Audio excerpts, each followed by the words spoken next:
que fue el lugar del mercado mayorista de París hasta finales de los años 60. Y el Puente Nuevo es importante porque si había un mercado, allá es porque existían vías de transportar las mercaderías. Y una de ellas era esta, el río Sena. Claro, llegaban las carretas, los carruajes, pero también se trasladaba la mercadería por el río Sena.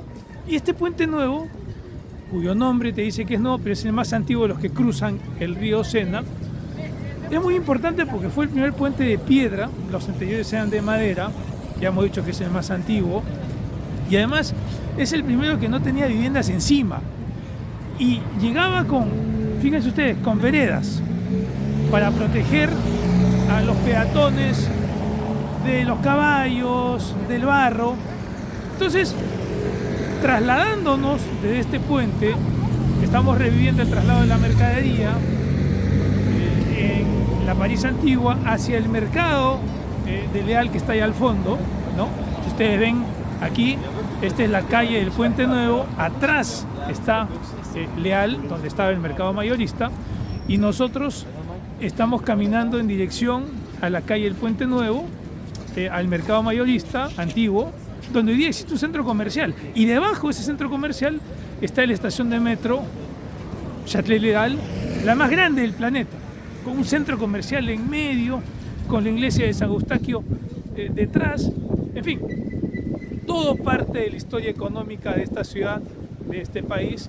Aquí estaba ubicado en el pasado el mercado mayorista de París, y hoy día encontramos un foro, Les Halles, los pabellones, en donde existe mucha actividad comercial desde siempre. Entonces, en este lugar, de hace siglos de siglos, el año 1100 aproximadamente, primero un mercado mayorista de alimentos y ahora un centro comercial y también la estación de metro subterránea más grande del mundo, que es la de Châtelet-Léal, exactamente en el centro de París, y arriba estaba instalada el mercado mayorista de la ciudad. En París hay una isla, la isla de la ciudad, y originalmente la ciudad se ubicaba ahí, y cuando empieza a crecer esa parte original de la ciudad, que tenía dos mercados, decide desplazarlos fuera de la isla, a una zona en donde existían pantanos, y es esta parte que está atrás. Entonces, y atrás, hace 9 siglos, un mercado que funcionó durante más de 850 años, empieza a realizarse las actividades comerciales de alimentos frescos de la ciudad de París. Algo interesante, el Sena está cerca, y el Sena está cerca porque tenía que trasladarse la mercadería, no podía estar muy alejado del medio de transporte, además de los carruajes, por supuesto. Y en algún momento llegó a ocupar este mercado central, el mercado mayorista de París, Leal, en donde hoy día hay un centro comercial abajo, el Foro de Leal, 10 hectáreas, los distritos 1, 2, 3 y 4. Entonces, era el corazón de la actividad comercial en la ciudad, el corazón de la actividad mayorista en la ciudad, y cuando a finales de los años 60 se traslada a otra parte de la ciudad, se habla de la mudanza del siglo. ¿Por qué? Porque las 20.000 personas que aquí trabajaban tuvieron que trasladarse a otra parte de la ciudad, a Rungis, a La Villette, porque además habían 1000 empresas mayoristas que también se tuvieron que trasladar. Para que tengan una idea, había 10 kilómetros cúbicos de material trasladados, es decir, 10 kilómetros hacia un lado, 10 kilómetros hacia el otro, 10 kilómetros hacia arriba de materiales fueron mudados desde este lugar cuando se decidió trasladar el mercado mayorista de París. Y un tema no menor, aquí habían miles de ratas, entonces se echaron 10 toneladas de raticidas y se mataron 20.000 ratas a finales de los años 60 cuando se traslada el mercado a otra parte de la ciudad como parte de este proceso de mudanza, la mudanza del siglo, en ese entonces denominada. Es decir, durante 850 años o más, aquí estuvo la actividad económica, comercial, mayorista, de alimentos de esta querida ciudad francesa.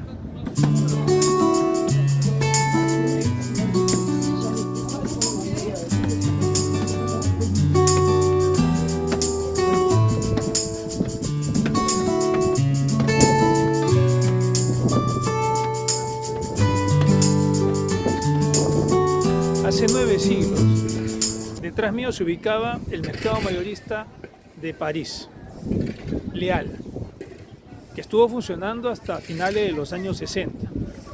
Y un siglo después, fíjense ustedes acá, también detrás mío, se instalaba la capilla de Santa Inés, que después se convirtió en la iglesia de San Eustaquio. Y es muy importante la historia económica de esta ciudad, de este país, porque aquí, por ejemplo, hizo la primera comunión el rey Sol, Luis XIV. Y antes fue bautizado el cardenal Richelieu, el primer ministro de Luis XIII. Aquí se casó Sully, ministro de Finanzas de Enrique IV. Y reposa el día de hoy el sarcófago de Colbert, Jean-Baptiste Colbert, el papá de la economía francesa. Entonces, en la iglesia de San Eustaquio, grandes personalidades han hecho la primera comunión, han sido bautizados, se han casado, sus funerales se han realizado, y el sarcófago de uno de ellos, es decir, está enterrado en la iglesia, el papá de la economía francesa, Jean-Baptiste Colbert.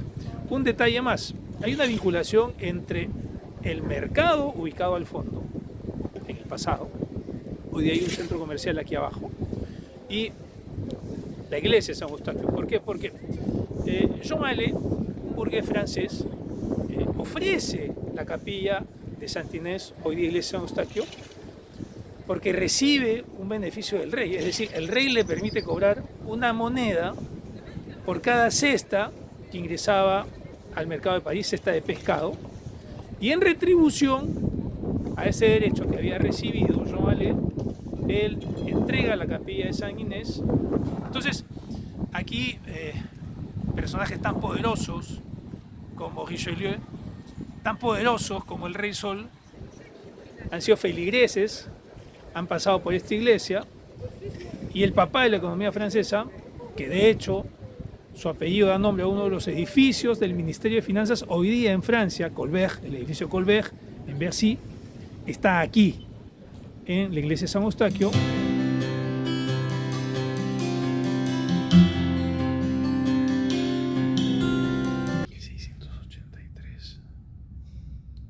Fallece Colbert a la edad de 64 años y es enterrado en esta iglesia de la que era feligrés. Y 2 años después de su muerte, su esposa encarga este sarcófago que de un lado tiene la fidelidad y del otro a la fe y la abundancia. Aquí yacen los restos del ministro de Finanzas de Luis XIV, Colbert. Hay un tema que hay que desarrollar un poco más, que es el de Colbert, el padre de la economía francesa. Es quizás un poco provocador, pero hay que explicar por qué. A ver, es cierto que promovía las políticas intervencionistas, eso sin ninguna duda, pero también promovía el desarrollo del comercio francés, también promovía el desarrollo de la industria francesa. De hecho, Colbert lee a la FEMAS, que era el economista Enrique IV, y que impulsaba el comercio con las colonias y la industria textil. Pero lo importante de él es no la teoría, sino la puesta en práctica de esas ideas. Porque hay leyes económicas, sin ninguna duda, detrás de Colbert, pero también comerciales, financieras, sociales, urbanísticas.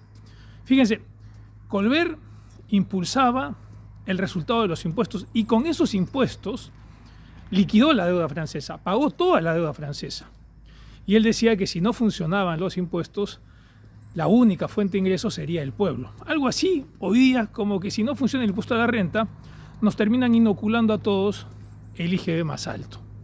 Pero con esos impuestos, con esos ingresos, Colbert, por ejemplo, estuvo detrás de la creación del Observatorio de París, también de la creación de la Academia de las Ciencias, de la Academia de Arquitectura, de la Academia Real de la Música.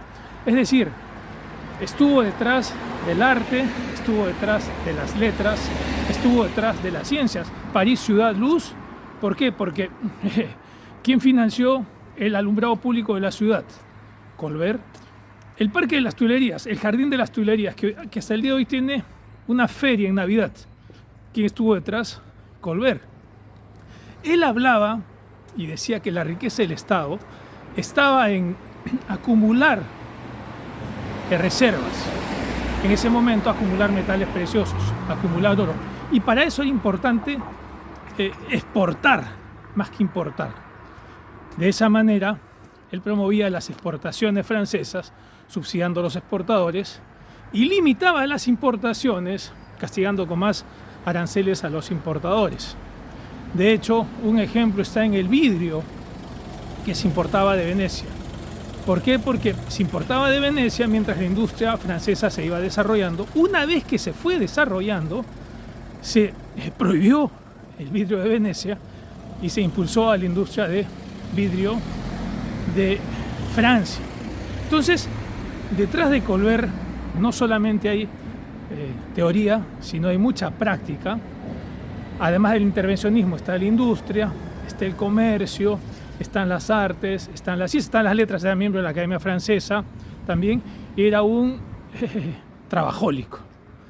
Y por eso es que estuvo durante más de 2 décadas junto al rey Luis XIV. Y recordemos que llega el rey Luis XIV porque previamente, muy joven, él era el administrador de la fortuna del cardenal Mazarino, que duplicaba la fortuna del cardenal Richelieu, y por lo tanto un administrador de una fortuna más importante de Francia en ese momento. Colbert, un personaje muy importante en la economía francesa, el papá de la economía francesa, y que hoy día el apellido genera mucha controversia, pero que identifica al Ministerio de Bercy, al Ministerio de Economía, Finanzas e Industrias de la República Gala.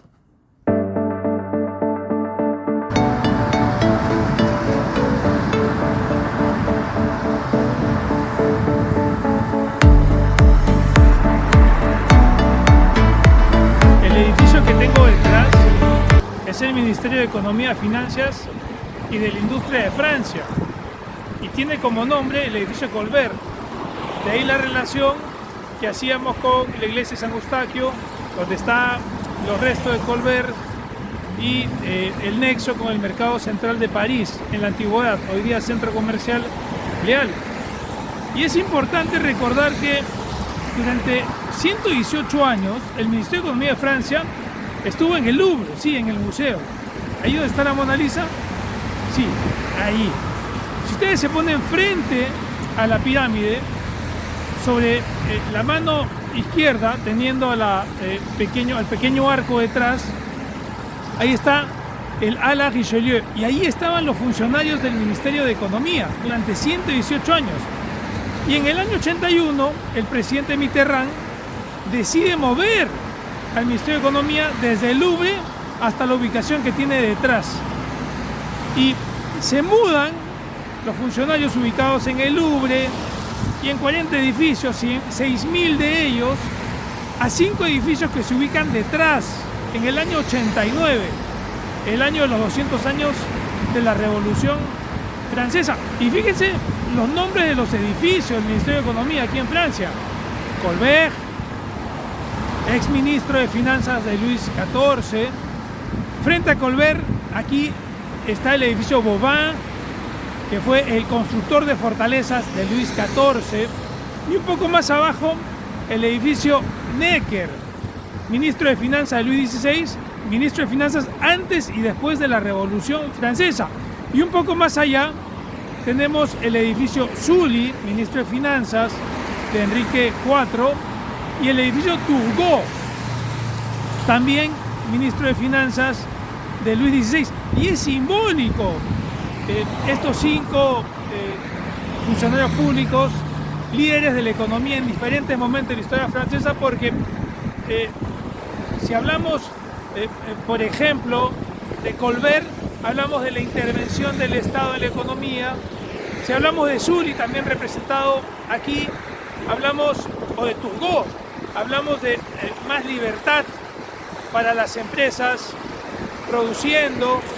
Si hablamos de Necker, hablamos de la transparencia en la cuenta pública, porque él transparentó las cuentas del rey, imagínense ustedes. Y si hablamos Vauban, hablamos de la construcción y de las grandes construcciones que han acompañado a la economía francesa a lo largo de la historia.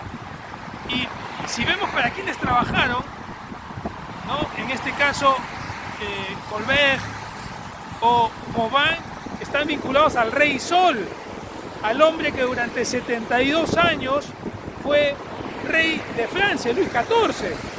Entonces, fíjense todas las relaciones que se hacen, la vinculación entre economía y política, y un detalle no menor es que desde aquí, porque estamos al borde del río Sena, fíjense ustedes, el Sena está allá, justo detrás, el ministro de Finanzas, que está aquí en este edificio, el edificio Colbert, puede llegar a la Asamblea Nacional por vía fluvial en 7 minutos. Y si uno recorre, un dato anecdótico, todos los corredores de los edificios del Ministerio de Finanzas de Bercy, así se le dice, uno llega a recorrer 42 kilómetros y algunos metros más, el equivalente a una maratón. Entonces, 5 edificios desde el año 89, 6.000 funcionarios mudados, 5 economistas para cada de esos edificios, 2 vinculados a Luis XIV, 2 vinculados a Luis XVI, 1 vinculado a Enrique IV, 2 de ellos hablando de la libertad en la actividad económica, 1 de ellos hablando de la intervención del Estado en la economía, y en todo caso eso es Francia desde el punto de vista económico. Apertura, punto de vista discrepantes, y al final empujar con todos ellos a la economía, en su presencia en el mundo y en su fortaleza también interna, porque Sully, que se casó en la iglesia de San Eustaquio, ¿qué es lo que pregonizaba? Él hablaba de fortalecer la agricultura para fortalecer los alimentos y de trabajar, desarrollar las vías internas para que el comercio dentro del país también esté activo.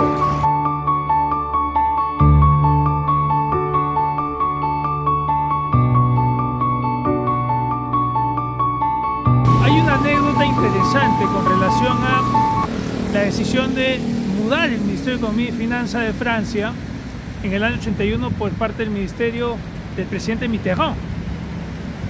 Recuerden una cosa, ¿no? En el año 89 se cumplían 200 años de la Revolución y Francia emprendió una serie de construcciones para preparar el país, para preparar la ciudad, París también, para las celebraciones de los 200 años.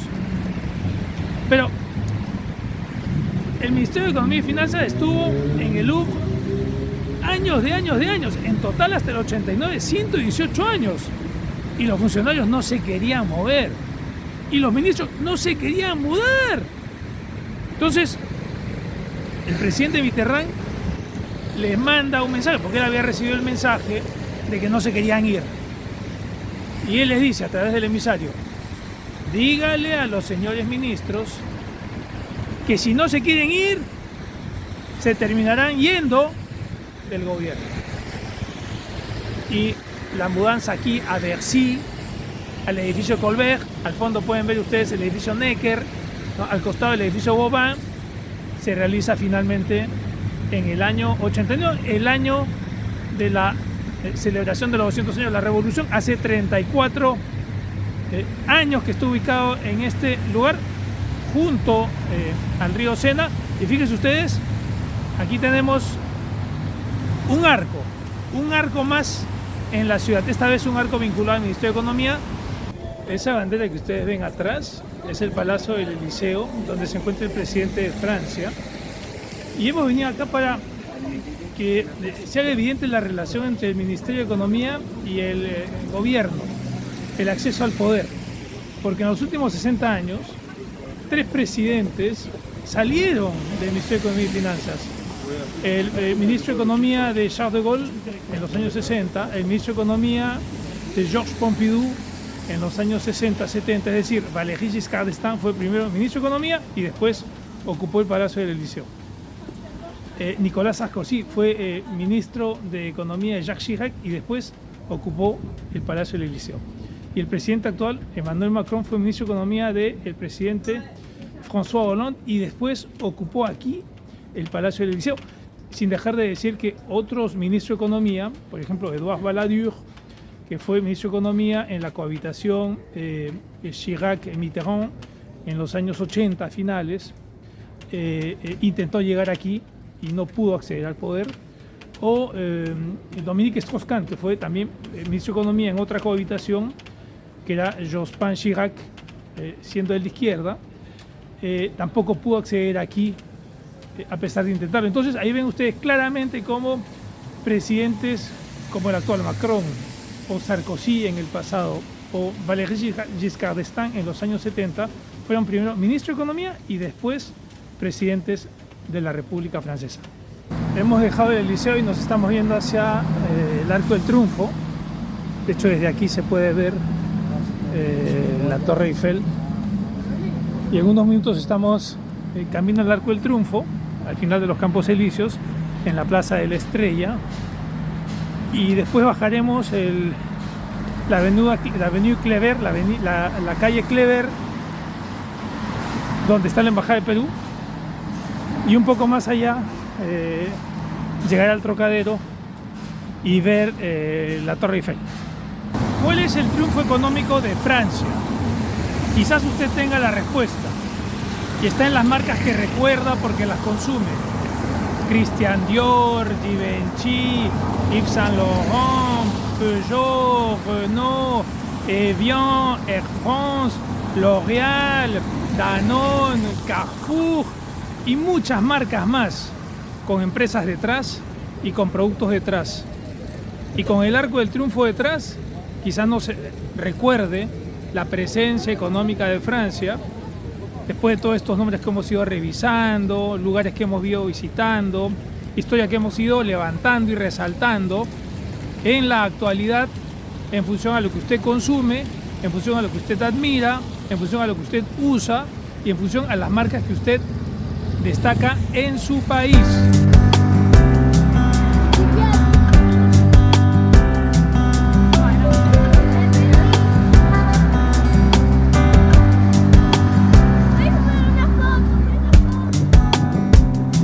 Sully, el ministro de Finanzas de Enrique IV, decía que la labranza y el pastoreo son las dos ubres que alimentan a Francia, las verdaderas minas y tesoros del Perú. Cuídense mucho, nos vemos desde París.